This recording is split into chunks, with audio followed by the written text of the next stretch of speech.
big change came in 1968 when Dr. King was assassinated. Now, I don't have the longevity that they have because they've been there for 50, 60 years for the most part. But I hope to be. There's a reason that they call this area the Black Mecca of America.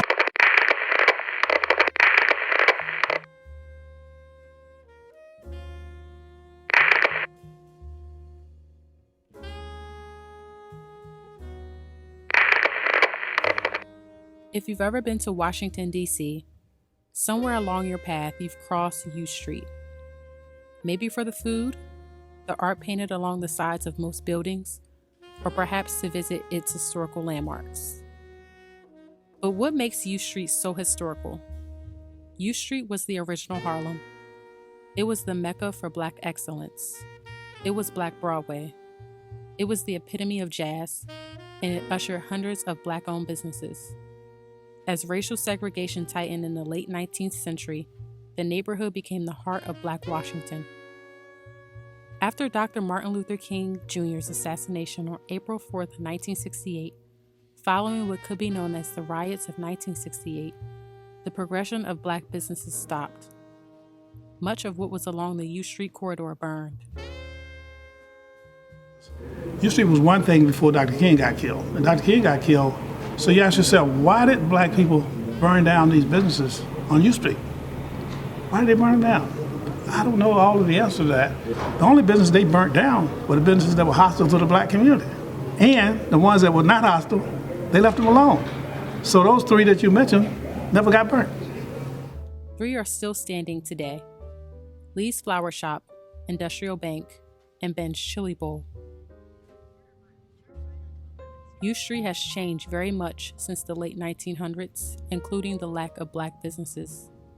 But should we be more concerned about creating more Black businesses on U Street or creating more Black businesses all throughout DC?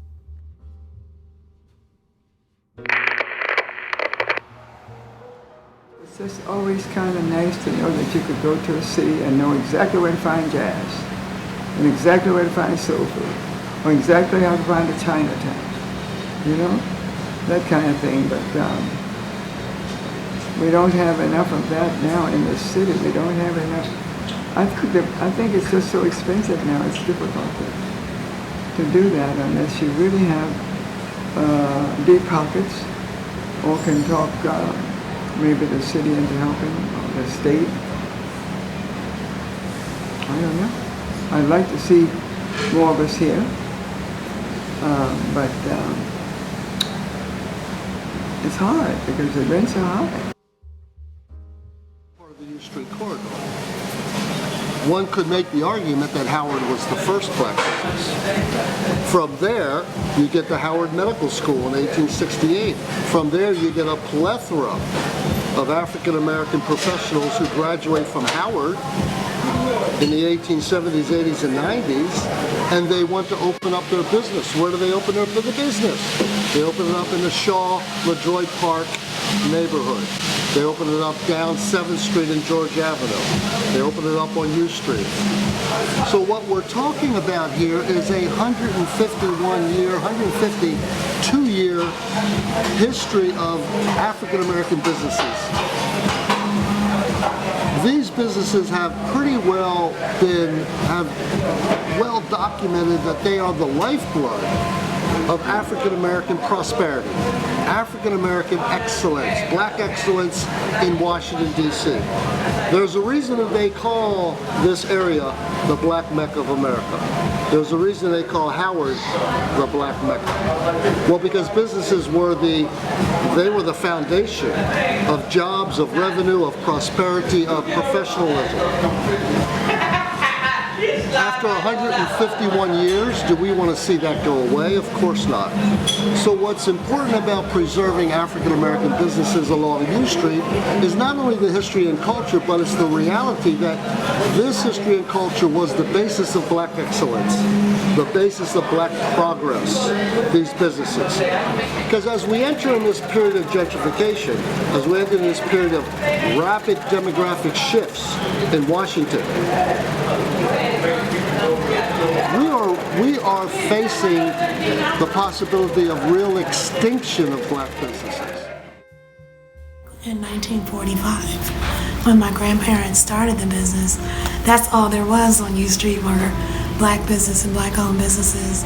And so there were all kind of businesses, funeral homes, flower shops, tailor shops, everything that you needed because we couldn't go downtown to shop because of Jim Crow. So U Street was kind of boarded up and closed for most of my life. As far as, it wasn't a lot of businesses down here. I mean, pretty much kind of the few spots that are still left, those were the only ones that pretty much made it. Because in many cases, African Americans owned the business, but they did not own the building. They were renting that property from somebody else. And the person they were renting that property from, they may have been in totally disharmony with. In other words, I'm borrowing money from your little, I'm operating a business with a very low margin of profit anyway. And then every time I turn around, you're raising my rent, you tell me I gotta do this, I gotta do that. So I'm not really doing much more than working for you in this business. And I think that's one of the reasons why these people, because the people who were involved in throwing those firebombs told me that it was very targeted what they did. They were not, they literally didn't, they protected. Matter of fact, when you hear the story of Ben's Chili Bowl, Ben said they were protected. The rioters were protecting them, and that they were not after them. They were after other people. U Street is now the high rent district, but I do suggest if you have a business and you're able to do it, to purchase your property. That's what my grandparents had the forethought to do in 1965 or 1968. They bought this building. They rented another building down the street, but they bought this. Industrial Bank. They own their building. That's a black-owned bank. 80-year-old bank. Ben's Chili Bowl. They own their building. It's helping your destiny to purchase your building or your property, because that way your rent doesn't go up every year. If you wanted to sell or just not do your business and rent it out, you could have that space for that. So there's all kind of, that's my bit of advice for any person starting a business. Well, the reverse is now happening. You call it gentrification, I call it a different term. I actually call it re-urbanization. Because I'm not anti-gentrification, but I'm also very wary of the negative aspects of gentrification. For white people, when people complain about the loss of community, I think what they're complaining about is that we've lost that ability to husband and wife and community, and we don't see that as people move to the suburbs. We don't see anything out there that replaces this. And there's a certain amount of fear involved that we might lose our culture, lose our identity, and lose. That is something to be worried about. If a community is a place of shared experience, people talk about U Street as a place where we share experiences. Where do we share the experience in the suburbs? How do we process that same experiences? And is that experience necessary? Is it necessary for us to have that kind of close umbilical relationship with our past in order for us to progress in the future? I think it's very important for U Street to be diverse. It's sort of like the middle of the city, mid-city is what they call it. And I think it's people from all over come to U Street because it's so diverse. What I see when I am down here a little bit later, I see all kinds of people. When I drove, I think we were out one night and we passed through U Street at 1 o'clock in the morning on a weekend, Friday or Saturday night, and it was like Broadway. There were so many people out there. And I thought how wonderful this is. At least we've got business and we've got people from all walks of life and from all kinds of backgrounds. Starts with supporting the black businesses that do open up. So that we open up, you have to support them. There's no way for them to stay where they are without support. I mean, I got lucky I found a spot before it was a boom. And I said, well, let me start out here. And everybody says, oh, this is a bad neighborhood. You're going to get robbed. People are going to kill you. You're not going to make it. Nobody's going down there. Nobody's going to spend any money with you. And you have to take all of that and you have to say, guess what? Nah, I'm going to make it. It's going to be all right. Somebody's going to come. It's sort of like, I know my husband would say self-hatred, but it's sort of like saying, oh, I don't want to buy from them because their product isn't good quality or something, or it costs more than where I go down the street. Still, it comes from the old adage of, you know, the grass is greener on the other side. We still have that mentality within our self-hatred, actually which it is, that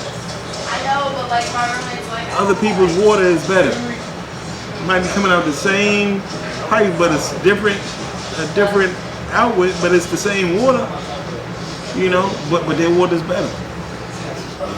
So I guess it's a thing of trust, and we have to learn to trust ourselves. And what we've done to kind of help small businesses, smaller businesses, is we've started purchasing from small businesses like So DC brand. That's a small black business who are we sell their things Saturday after Thanksgiving. We'll have like 10 vendors, and you know, and that helps them thrive because they know they have a place on U Street that they're going to have a lot of foot traffic that day, and you know, or whatever day. We have them come in on Fridays. You know, that's a heavily trafficked day in here, and they can set up for free. We used to charge, we don't charge anymore. And so they're able to advertise to their network that they're going to be popping up at Lee's Flowers. And a lot of times they'll bring like 10, 20 customers in from their base, and they may buy a couple flowers too. So it's a win-win situation. Well, I'd love to see, you know, our black clothing outlets, the clothes that we make, you know, designers that we have for our people. I'd love to see more food. I'd love to see our food and different iterations of our food. I mean, guess what? I mean, I do soul food, but I do my version. I mean, who's to say? Anybody can do their version of whatever they do. Well, the only thing we can do is support those that we know are out here. Support them. And that means we go and patronize them. If we had enough patronage, if we had enough people coming in spending their money, it worked. So it's an active and vibrant community again. It's not African American dominated anymore. That's the new change. But it's been gradual in getting there, you know, from when the riots happened in 1968, and here it is, a long time later, it's 2019. It's been many years, 61 years. And I think everything changes, and change is inevitable. So here we are.